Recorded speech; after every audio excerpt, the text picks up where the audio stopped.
Welcome to another episode of Raidercast in partnership with Tomb Raider. I'm Chris, and today I'm joined by co-host Neha from Crystal Dynamics Tomb Raider social media team.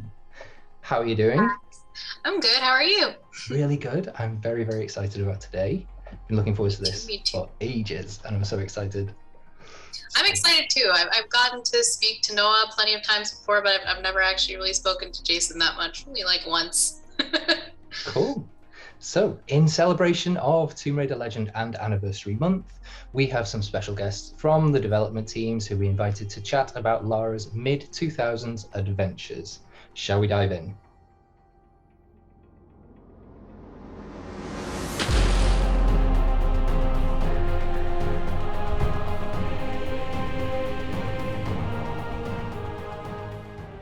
So, please welcome Jason Botter and Noah Hughes. Welcome. Hey. How's it going? Please, could you briefly introduce yourselves and your roles in making Tomb Raider Legend and Tomb Raider Anniversary? My name's Noah Hughes. I'm Studio Creative Director here at Crystal Dynamics. I've been working on Tomb Raider since Tomb Raider Legend and work closely with the development team, but also bridge that dev team to brand vision and franchise management side of things. I'm Jason Bada. I'm principal designer at Crystal Dynamics. On Tomb Raider Legend, I was the lead technical artist, which was the first time we actually had that title in the studio. And then on Tomb Raider Anniversary, I was the creative director. So from the moment it was made clear that Tomb Raider was in your hands, what were the first steps? For us, it was a very exciting moment. I remember I got a little bit of a heads up from the head of studio, and it was very exciting. But the thing that was new for us is working with a property that was not a new IP to the studio. So one of the things we wanted to do first was really immerse. I mean, obviously as gamers, we have played Tomb Raider, but there's a certain depth that you want to understand the material before you start making it. So that's something that we dove into, and I think we'll look at some content, but part of that was just playing around with the character in the world and doing some very early prototyping against that. Oh, we recently saw some of that stuff. Some things that Megan managed to uncover was a lot of like really early gameplay footage, and it looked amazing. There were some really, really cool things going on there. How did it feel to be in that position of being able to like revamp the series? I mean, I know from my side of it, it's incredibly exciting. It was an honor to have the opportunity, and it was certainly something that was a challenge we wanted to rise to, that we knew what we were working with was something very special, and there was a sense that we really wanted to do it justice. Fantastic. Yeah, I think that was definitely it. Like, we were all big fans. We knew there was a lot of pressure on us to live up to the expectations of all of the, the history of the franchise and the love that people had for the game and the series.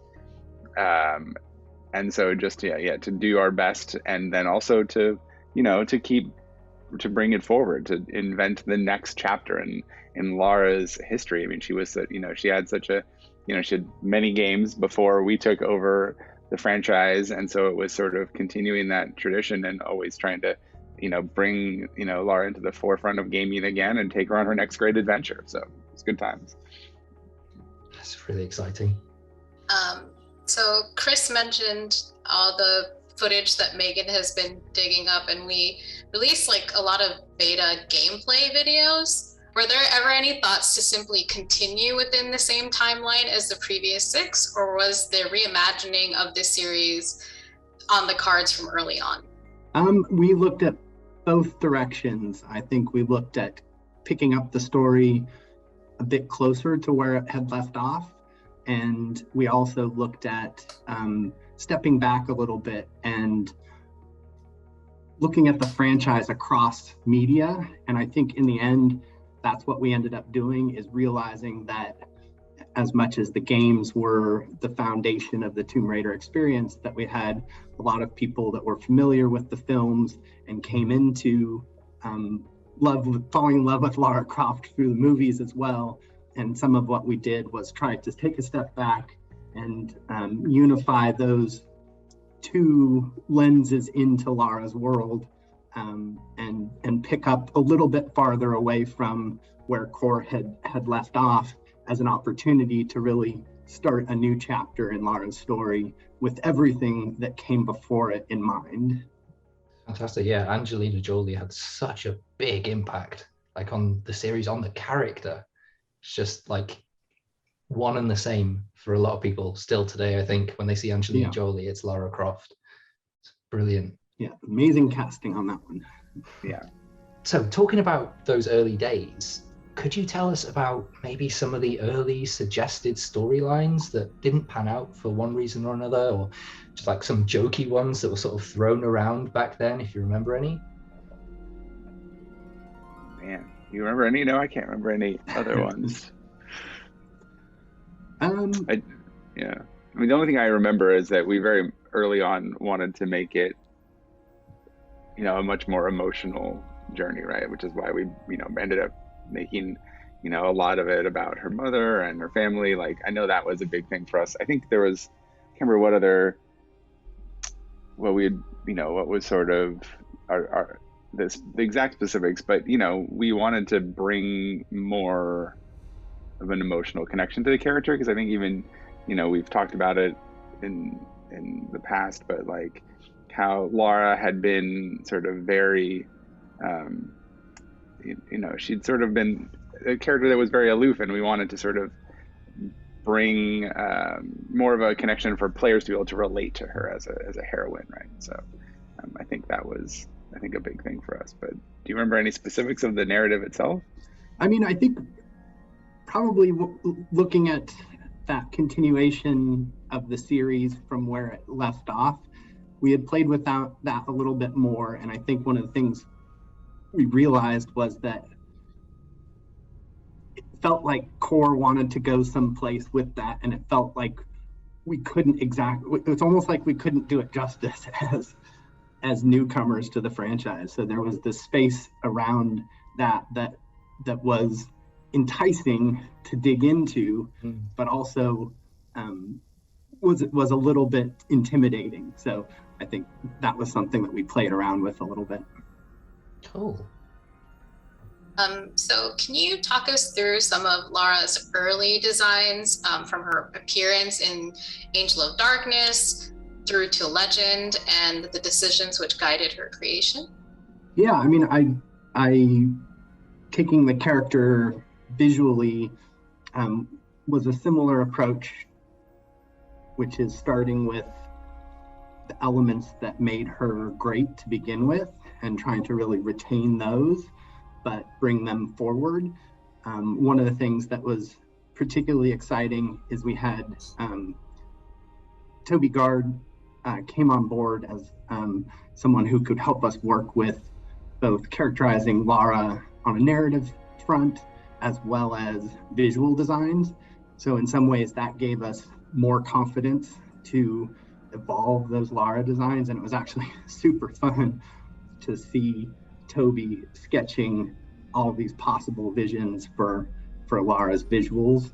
And I know Cam, you who talk to this much better, has been our Lara artist for forever now, and did some amazing work trying to take the same aesthetic that represented that character from a feature standpoint, but bring it closer to a human representation. Obviously, we've taken that farther in some of the more modern games, and Legend sits kind of in the middle there, where she still retains some very exaggerated features, the intense eyebrows, the seagull lips, the long slender face, and the legs.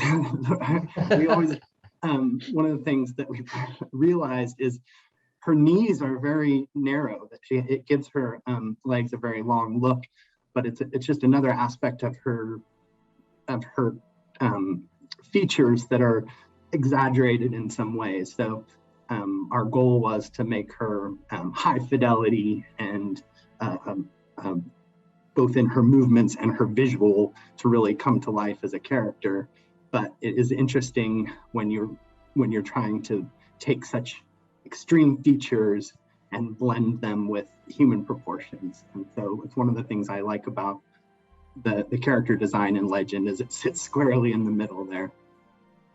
Yeah, the thing I like about it too is I think it harkens back to her first outfit in TR1. Like in AOD, they had, in Angel of Darkness, they had gone pretty far with, like, if you compared that Lara to, you know, her original instantiation in TR and in the original Tomb Raider that Core had made, they were, you know, they couldn't be farther apart, right? And so part of, I think, the thing that I always enjoyed about the Legend character design was that it sort of called back much more closely to the original.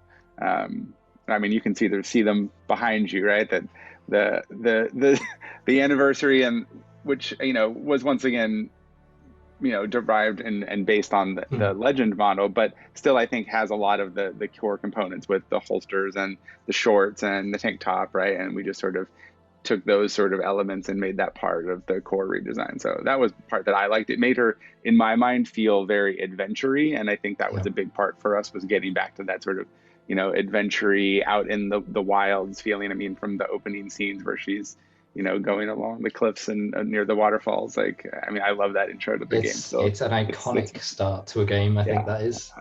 Yeah. No, the other thing that reminds me of looking at Chris's background is her gear became very important for us in this chapter as part of that, taking on these extreme environments.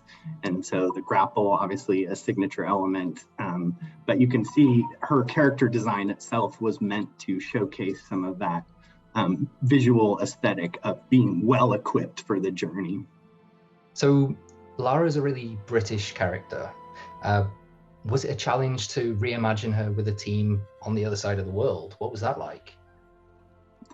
Yeah, that's something that is harder for us as a studio to find people who can be that lens against, are we doing it right? Fortunately, we were still, IDOS had headquarters still in the UK, so we had a lot of people on the publishing side who had a long history with Lara. So in addition to having Toby locally, and other obviously fans of the series locally, also having that connection and having a review process through the UK was valuable for sure. You did already kind of mention Toby. You mentioned, like, you know, getting to see his sketches and stuff like that early on was really fun. So what was it like otherwise working with Toby, and how early in the development was he brought on board? He was brought on fairly early. I don't know if Bada, you know exactly when, but I do remember. Around Legend, yeah, we were making those character designs and early concepts. So he was definitely there early in the process. And yeah, I mean, what's it like to work with Toby? Toby is, he's probably one of the creatives I have learned most from. He really is. You think, does someone get lucky with a game like Tomb Raider, and you meet Toby and you know that it wasn't luck, that he really was, and the whole the core studio itself was an amazing a group of talented people. But Toby definitely is a creative genius when it comes to character design and characterization as it relates to story and character arcs and things like that. So for me, it was always it was great to be both learning about what went into making Lara, but also just learning about what goes into making great characters and great stories. That's really nice. Yeah, and obviously, I mean, he was already at the studio on Legend, so at the start of Anniversary, which came immediately following, he was there from the outset. So like we were working hand in hand on story, and all of everything in Anniversary was, you know, both of us from the beginning. I guess it's kind of like his baby.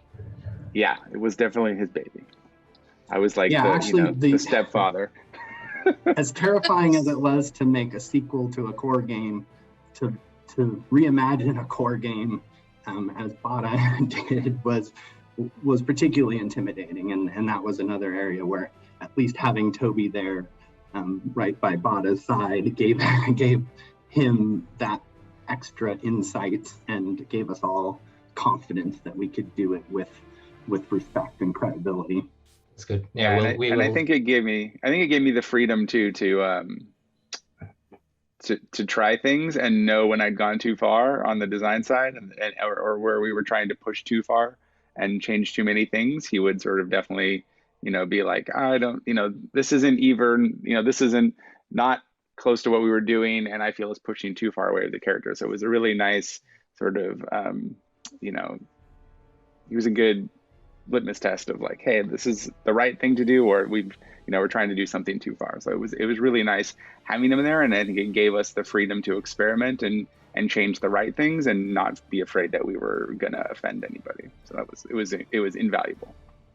And he had a few things that he, maybe wished he had a little more canvas to get into the game. So he came with sort of that sense of getting a second swing at that story, which was cool for him too, I think. Knowing the sort of things he wanted to add to it, I guess. Oh, okay. So the concept of Lara as a character sort of changed from originally being more of an anti-hero to being in Legend more in line with a sort of Hollywood hero. We read a little bit about this. I think it could have been yourself, Noah, who was talking to Megan about it for her 20 years of Tomb Raider book. 5 years ago now, blimey, that's fast. And so what was the sort of some of the decisions behind this? There's an ongoing talk at the moment. Some people are surprised other people think of Lara Croft as an anti-hero. Where do you sort of stand on that? Yeah, this is one that we spent hours and hours talking about. We had multiple creative directors at the studio working on Tomb Raiders simultaneously, and Toby as well. And those conversations about what really makes Lara tick are sort of foundational to consistency across stories. And this is probably one of the hottest topics. To be honest, the way Toby describes Lara as nearly a villain, like it almost goes beyond anti-hero and really pushes her to that limit.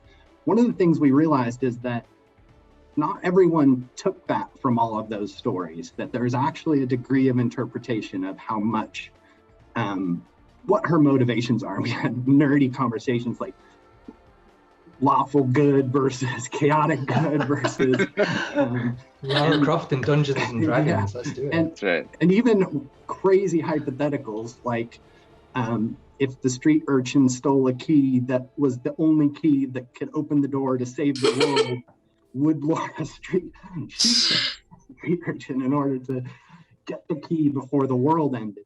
And it is through exploration of those things that we realized one of the things that we did want to retain, even as we cast her in a very aspirational light, was she will do whatever it takes in order to take on the burden of responsibility that she has, because she understands the scope and stakes of some of these mythical, supernatural elements in our world, right? And because no one else can save us from that, she does have that necessity to go all the way in order to do that. So we did want to make sure that we retained an element of her living outside of the natural law, or at least the civil law, because she was governed by something more important than that. And that's sort of where we found that middle ground where people's interpretations could both apply on some level. I like that. It's a really poetic way of putting it. That's a really good answer. You touched on this a little bit, just kind of mentioning that you brought Lara's family into the picture for Legend. So just what led to this decision, I suppose? what led to this terrible series of events. No, just kidding. We get lots of family feedback. So in some ways, some of that did come from the movie, but more of it came from what Jason was saying. Was we wanted to understand who Lara was as a person like you or I, that she's extraordinary and she's different than you or I in so many other ways, but we wanted to see some of the parallels and say, what is it like being a Lara Croft? And when you start juxtaposing that to more relatable elements like family, you start to render different facets of a character. So I think it was that element that was probably motivated it most. Yeah, I mean, I think especially with a character who is so sort of focused and driven along one train of thought, you need to sort of, I think, be able to understand the limits of what stops her from crossing that line from, like, you know, hero or anti-hero into villain. And so by providing that depth through the familial connections, we can sort of help players understand emotionally why Lara stops herself from crossing that threshold, right? Because she's always teetering on that edge of, like, her obsession going too far, right? Yeah, no, I think some of my favorite moments throughout the series have always been those sort of will she, won't she moments as well. Yeah. There's a really good one of those in Anniversary when Natla tempts her with everything and she's like, no. Yeah. Yeah. Moving on to a little bit more in terms of the control schemes and development of Lara's movements. The feel and fluidity of Legend differed greatly from previous Tomb Raider titles up till that point. Can you talk us through some of the technical innovations that you made to create this game? Oh, man. I mean, I know for us, we, you know, looking back at where Tomb Raider was prior, you know, the big thing was really a really great tool set that we had where we could sort of blend all of our animations and develop a movement system that sort of allowed for really fluid and detailed animations, because we were, I mean, I think, I'm pretty sure the model that we were using at that time, we were pre-calculating the jump distances and the connections prior to, like, as soon as you press the button, the game knew, okay, she's going to connect to this ledge. Okay, she's not going to connect to this ledge. And so what that allowed us to do is to do really fluid animation that could reflect sort of what was going to happen, because it wasn't like we were just waiting until the moment that you ran into the wall to play the attach animation. So it gave us the ability to have much more fluid animation, much more believable sort of actions and preemptive actions and reactions to her movement as she went through the world. And it, I mean, that was just, you know, credit to our great engineering team at the time who, developed that system for her movement, and then developed some great animation blending tools that allowed us to create, I think, at that point, which was the most fluid Lara up to date, right? And obviously we've continued to push that moving forward, but that core technology, I think, has been, I mean, we've used it on every Lara since then, right? Pretty much. So previously for Angel of Darkness had taken a step towards motion capture with mocapped cutscenes. What were the benefits of going back to hand animating everything? Yeah, I'm sure some of the artists could speak to this more, because there's probably multiple facets to this. But I do think that there was an element related to what Jason just talked about, which is the fluidity combined with responsiveness as a goal. And we've come a long way with motion capture technology. So we have a lot more tools to achieve those goals within motion capture. But one of the things we really wanted was the players not to be waiting around for animations to finish, and those blending systems. And part of the blending systems, they chew through frames And part of what you're trying to do is hit these signature poses. So I think in a lot of ways, it allowed the animators to create a more fluid and responsive Lara that still hit very iconic poses. And it goes anywhere from, her core moves, but also just the signature flair and things that she could do, that she could branch from one animation into any number of animations. And this gave, no matter what, I think the artists were doing a lot to make sure that those blend paths worked and worked quickly and responsively for the player, and ultimately looked smooth. That fluid movement was one of our core pillars. Yeah, pretty much it. Yeah, fluid movement was one of the pillars of the game. So making sure that she was always looking and feeling great and responsive was, I think, it was definitely one of, I think, the best technical achievements we made in the game, and it was reflected in how she felt to play. Wonderful. Taking you back on a very general journey to 2006, or slightly before 2006, what was it like during production? Can you tell us about some of the best moments and biggest challenges that you had to overcome during development? Oh man. I know on Anniversary, one of the biggest challenges that we had to overcome was just the timeline. It was sort of, because it was a game made for the 10-year anniversary of Tomb Raider, we needed to come out 10 years after the original. So we had a very short timeline because we had just wrapped Legend, and then there was this sort of small window of time where we could make the Anniversary as a sort of reimagining / tribute to the original Tomb Raider. So that was, I think, the biggest hurdle, was just the timeline. It was very truncated compared to Legend. Thankfully, we had a great starting base with everything we had just done.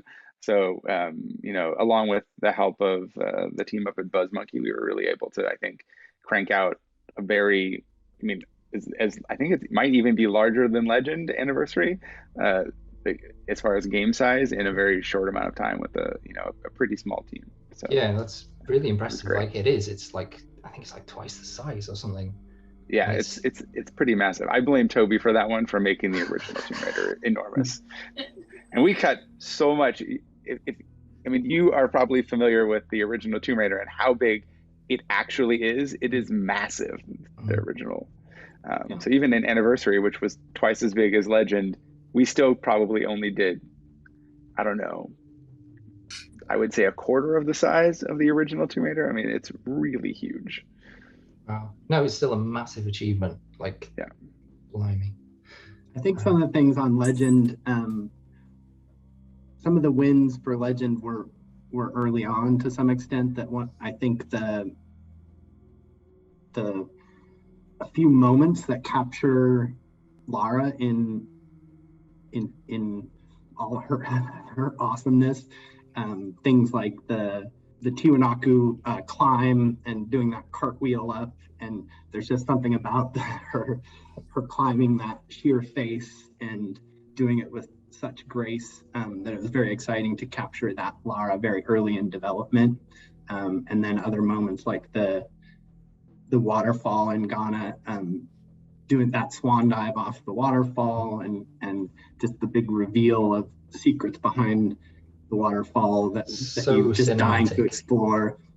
So capturing some of those moments, but then we really had a commitment to, early on in the game, to achieve an amount of player choice and experimentation. So we had the physics system as something that allowed us to do puzzle design a bit different than we had in the past, and it was exciting to play with those physics elements within puzzles, and even to the extent of giving multiple solutions for puzzles, having the elite, I forget what we call them, the gold rewards or something, but yeah, the ability to really deliver some new facets to puzzle design was fun for us early on as well. So those were a couple of the wins that I think helped get our legs under us early.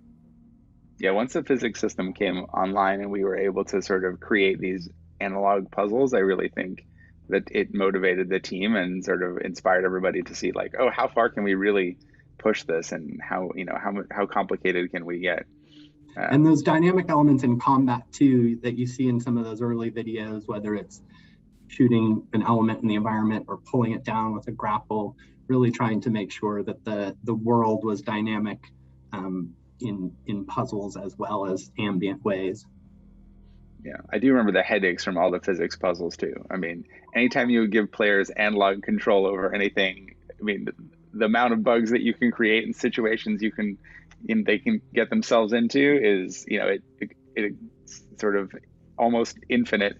So we always had a fun challenge trying to create the sense of ultimate freedom, but then, you know, not make a game that you can break. So it was very challenging. The other part was players' expectations about that too. I remember one of the hardest things to grasp was that Lara herself had weight, whether that was standing on something, hanging on something, or swinging into something, that her being a physics object was sort of foreign to players. It wasn't as common back then. So it was one of those things that, depending on the player, it often took them a little while to realize that Lara was a physics object in the world. Were there some things you wish you could have included in the game which didn't make it through to the end product? Once you sort of got the idea that Lara was going to wield Excalibur, there was a fairly large scope version of that, which ultimately we didn't end up doing. But I do remember that was one thing that our ambitions for how Lara interacted with that weapon was something that could have gone farther, but in the end served its place. Was there debate on having like another level where Lara had it? Because I think she had it for like the end of the Nepal section, and then obviously during the huge final fight as well. Was there going to be other levels as well? I think it's the length of it was tailored to the functionality of it. So it was new mechanics, but it was a limited enough set of new mechanics that we took the amount of time to explore that we needed to the extent that it had more mechanics, we probably would have had more runway with it. How big was the team in comparison to Legend for Anniversary, and how did the development differ? I can't remember exactly how many people were on Legend, but it was definitely larger than the team that we had on Anniversary. I think the core team for Anniversary was around 30, 35 people, and that was split between Crystal and BuzzMonkey in Oregon. Yeah. Or no, Washington, I forget where they were, but somewhere up north that I went to several times. Yeah, so we had split the team up, and they helped us out in sort of most facets of the game. A lot of on design, but also engineering. And then there was a lot of support from different groups within the organization, cinematics and concept and stuff, that were people like Crystal that were sort of shared resources between everyone. It was definitely a lean and mean team. It was, yeah. And I think there was a lot that was difficult about that, but I know one of the things I admired about you guys is that it was the leads team was very close and collaborative, that I think there was really good communication and a sense of ownership that came from that size of team. So it's definitely impressive what the team was able to achieve, and I think part of that was just working really good together as a group. Yeah, we were all huddled in sort of one section of the old Crystal building, and there were just sort of like a few rooms, and we were all sitting right there within 15 feet of each other for almost the entire development cycle. So, you know, anytime we had a question or there was, you know, debate about something, we would just sort of like roll the chair over and then be like, hey, what's going on? And then sort of talk it out and then roll back. And, you know, the team was super talented. Everybody that worked on Anniversary was great. I felt, I'm not going to lie, a little privileged. I got to take sort of all of my favorite people from Legend and make Anniversary, while they were sort of developing a lot of the next version of the engine and the tools and everything for Underworld. So it was great. I mean, I had a bunch of super smart artists had a great design sensibility, and a bunch of designers who had, worked amazing with artists. So everybody got along really well. Everybody contributed. We had a great democracy for almost all the decision making, and it was super fun. It's, I think, still probably my favorite development. That sounds like such a great team. Sounds like really cool. Really good. So going a bit more into Anniversary, it's often called a remake, but in many ways it's more of a reimagining of the first game in Tomb Raider. What are your thoughts on that, and how was that approached during development? I would agree. I would say it's, for me, I would definitely consider it a reimagining, not a remake. We obviously went back, played through the entirety of Tomb Raider multiple times, and then recorded it so we could review all of those playthroughs whenever we needed. But definitely it wasn't a one-to-one remake. As I was saying, the original Tomb Raider is massive, and we just didn't have the team size or the timeline to rebuild everything one-to-one. And I don't think we really wanted to either. We were coming from a different Lara with different moveset, different abilities, and we knew we needed to update all of the puzzles and the layouts and everything to reflect the current version of Lara that we had built in Legend. And so we couldn't really do that if we just sort of put a level of polish on what was there before. So a reimagining. Yeah, that's actually, I remember early on we ended up using that word specifically to communicate to publishing and others to really understand the intent of the game. And I think part of that, again, we talked about having Toby there, and that gave us a little bit more confidence to be a little bit more aggressive with that. We also had, as I had mentioned, we had some canon gaps between the core games and our games, and in some ways the Anniversary Edition interpreted some of those differences in a retroactive way to reconcile some of the through line. Our intent being ultimately get back to a sense of continuity between these games. Yeah, and like Noah was saying, we wanted to sort of bridge the gap with what we had done previously in Legend, because Toby was there was a lot of things that he had wanted to get into the original story of Tomb Raider that didn't come across as well, or he just ran out of time and couldn't get into the game. So it was an opportunity for us to sort of imbue that, the more narrative and some of these gameplay ideas into the game on the second go, as it were.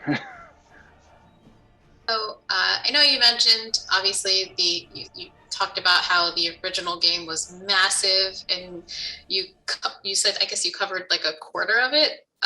So how did you decide which areas to keep and which to remove from the original?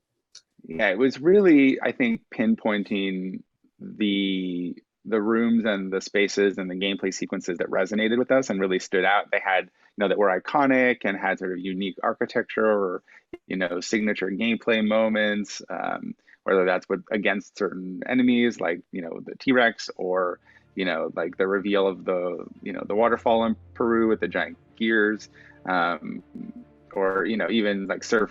Francis Folly in Greece, those sorts of things. We knew we need to sort of play on what would be the things people remember if they had played Tomb Raider 1, and make sure they included many or all of those things back in to the original. And so once we had sort of gone through, played through the original, we sort of had a big list that we just started listing out all of the spaces and the sequences that we thought were important, and then we just, and then took those as inspiration and then built out the new game from there.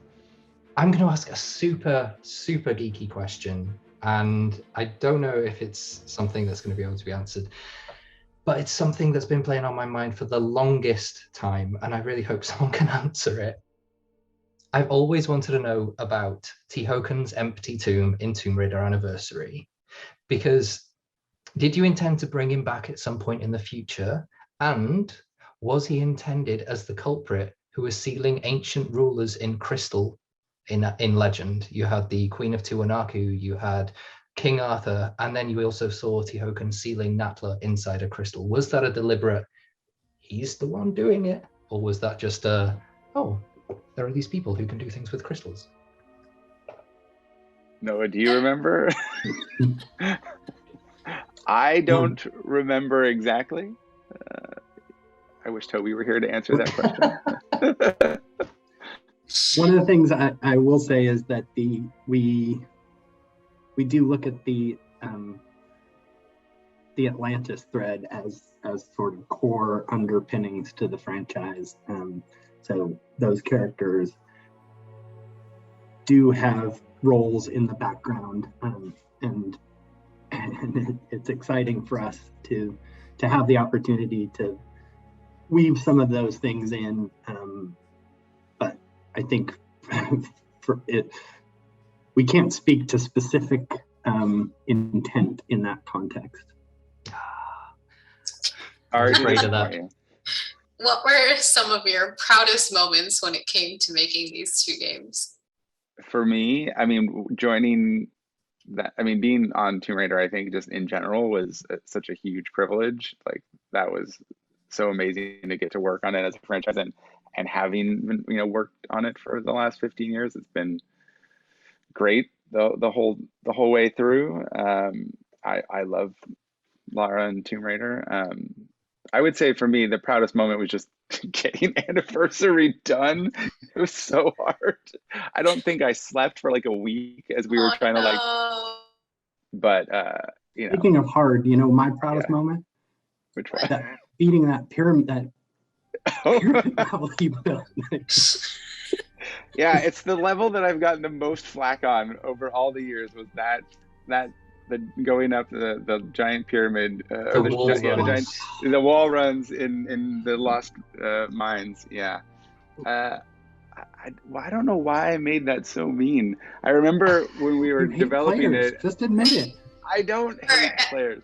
I remember we were making it, and the designers kept coming back, and they'd be like, "All right, we retuned it," and I would play through it, and I would just be like, "I don't know, it's still easy." I think we had just been playing so much, and I had gotten so good at it that my perspective was very skewed. We built the game in a linear fashion, so by the time we had gotten the Lost Mines was the last levels that we built for the game. And I think I'd just gotten so good at that point. I just kept playing that and being like, I don't know, it's not hard. It's so easy to get through this. And then afterwards, everyone was like, you're insane. This is like the hardest thing I've ever done. So sorry to everyone that got stuck there. It was not intentional. It's an accident, sorry. It's absolutely my fault, because I'm the one that kept telling everybody to make it harder. I remember that. Well, it's flexed. Oh, goodness me. To finish up, do you have anything that you'd like to say to the biggest Legend and Anniversary fans in the Tomb Raider community? I mean, other than just thank you for being fans and continuing to support the franchise and come on this journey with us. I mean, it's been amazing to work on. Like I said, I felt privileged to carry on the Tomb Raider tradition. And I'm just happy that everybody's still playing Tomb Raider and still getting enjoyment out of it. I mean, that's sort of, for us, the whole point of making games, is that people can find something that they enjoy and relate to and continue to enjoy it for years and years. So thanks, and I'm glad you enjoyed it. Yeah, thanks absolutely to the fans. And we have a lot of people giving us feedback of what direction to go with the game, but the fans that have been with us and Lara for that long are really experts. They're as much experts of the franchise as we are. So we do listen. And if you love those games and there's things you like, things you missed, or things you want to see, we're all ears. That we feel so grateful to be able to make Tomb Raider games, and we want to make Tomb Raider games that you guys love. That is a wonderful note to end on. Thank you so much to both of you. Thank you, Noah, and thank you, Jason, for taking the time. And all the best in the future. And thank you for everything you've done for Tomb Raider so far. No problem. Thanks. Have a great one. Cheers. Thank you, guys.